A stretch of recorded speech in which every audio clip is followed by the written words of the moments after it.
Welcome to our video series introducing you to Microsoft Excel. In this video, we'll create more complex mathematical formulas.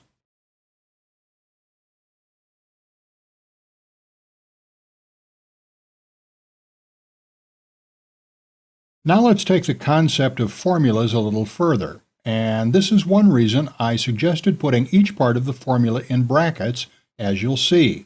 In the previous video, we did very basic formulas. The value of one cell plus the value of another cell. The value of one cell minus the value of another cell. One cell's value times another cell's value. And one cell's value divided by a second cell's value. Now, let's combine formulas to make more advanced formulas. Let's get rid of much of this.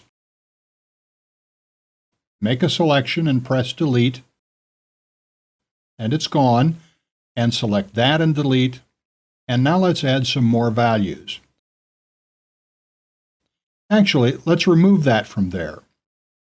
Let's edit, cut, and move it here. Edit, paste. First value, second value, third value, fourth value, fifth value. And for the first value, let's just make these random. Second value, okay, that will do. Third value, fourth, fifth. Okay, so now that we have those values, let's start combining formulas.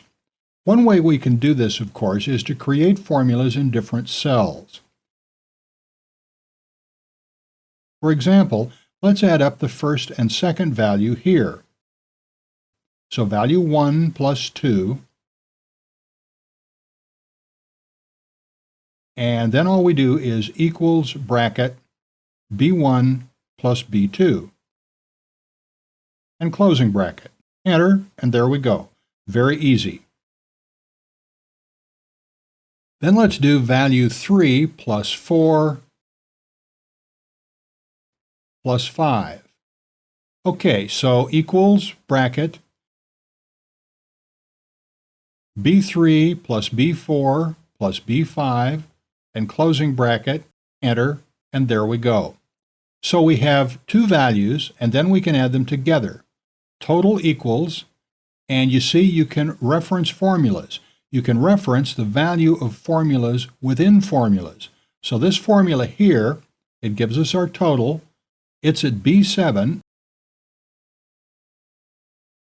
So we add B7 together along with B8, so B8.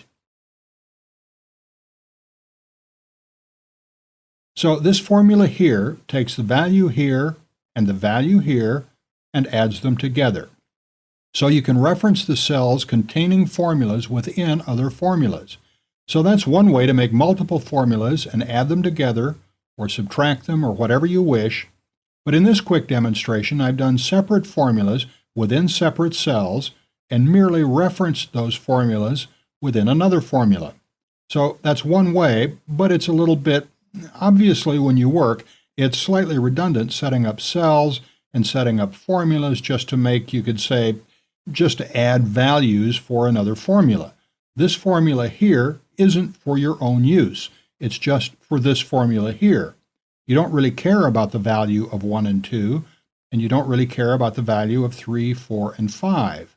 You really only care about the value of 1 plus 2 plus 3 plus 4 plus 5, if that makes sense.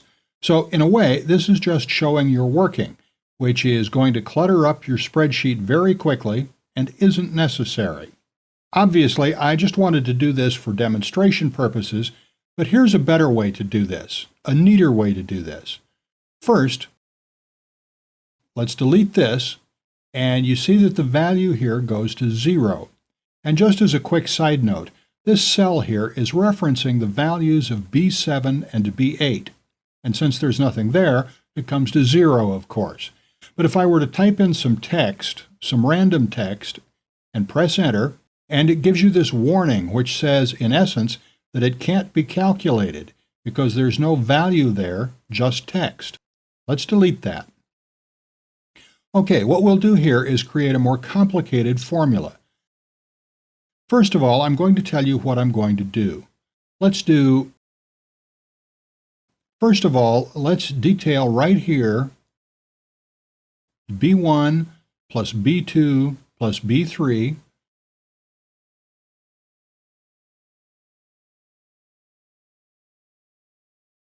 minus B4, let's get the brackets right, B4 plus B5.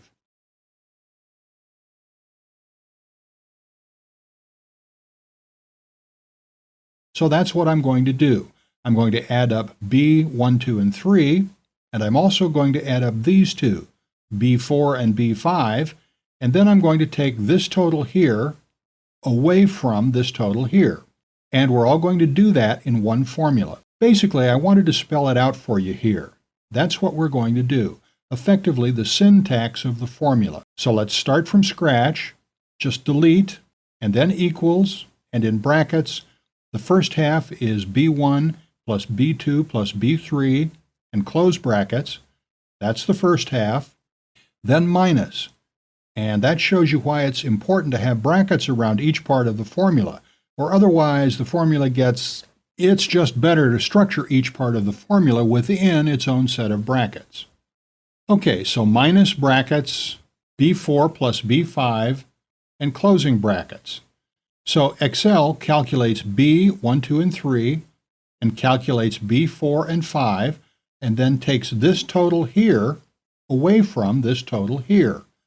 And let's press enter and see what we get. Okay, it's added those up, 1, 2, and 3, which comes to just about, and I can do this more easily, of course, by selecting them and doing auto sum.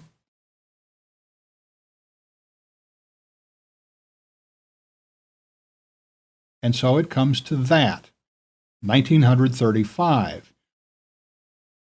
Whereas if I delete that and do auto sum again, and do these two, and press enter, and OK, 410. So that's a very quick double check that this formula has been put together properly.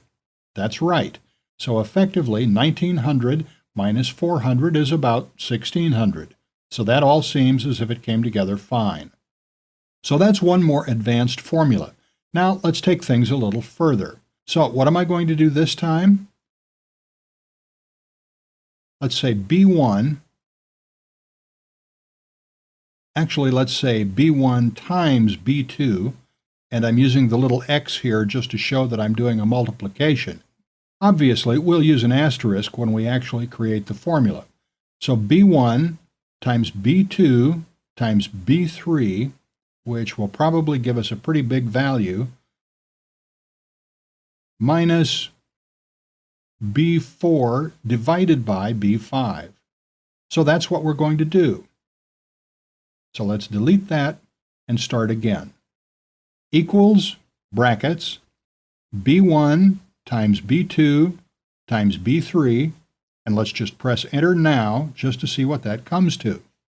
Okay, pretty large figure.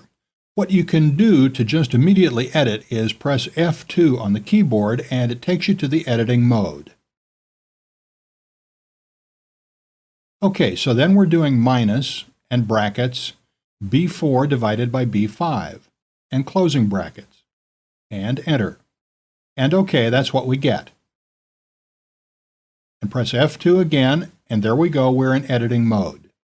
To round out this video, let's do one more. So press Escape to get out of editing mode, Escape to the keyboard, and press Delete, and it's gone, and let's do one more. What are we going to do? This time, let's do three individual sections. So let's have B1 plus B2. Okay, and then that value we're going to multiply by B3. And then whatever that total is, we're going to add it to B4 times B5. And this is really where basic math skills come in, on how to structure equations, because whatever you want calculated separately, you put within brackets. And then really, you need to put brackets What we want to do is multiply this, the sum of B1 and B2, by B3. And if we don't put this section here within its own set of brackets, the whole thing becomes a bit confused. So we need to put double brackets there, and then another bracket there. So this is then self-contained. The B1 plus B2 is calculated first of all, then Excel takes that total and then multiplies it by the value of B3. And then whatever that comes to, it adds to whatever the total is of B4 times B5. So really, we're just going back to the basic structures of equations and where to put brackets and what's calculated first. You can see that it's best to put everything within brackets so that this is taken individually, and this is taken individually, and then this is taken individually. And let's set that up now. So equals in brackets, and actually double brackets are needed, then B1 plus B2, so that will come to approximately 1840, and a closing bracket, so that's calculated first of all. Then times B3, so basically 1800 times 80. So I really couldn't say for sure, perhaps around 120,000. Okay, just to double check what kind of figures we're going to get, the easy way, 164 plus 1687, 1851 times 84, and okay, approximately 154,000. So that's what that part of the equation comes to. Then the second part is plus, and then brackets, and B4 times B5. So what's 62 times 348? 62 times 348. Okay, about 22,000 approximately. So what this is doing is 154,000 plus 22,000, and that's effectively what the formula is calculating. Press enter. And yes, that looks pretty much right from our approximate calculations. So that's how you can start taking the basic actions you can take within formulas. Plus, minus, multiplication, and division, and start piecing them together into more advanced formulas. Formulas that reference other formulas within the spreadsheet or even within the workbook. And also formulas that are made up of a number of different sections that are calculated separately, and then the totals of those are calculated together. When you do such more advanced formulas or equations, the placement of brackets and how your formula is structured are very important to get the final value you're looking for.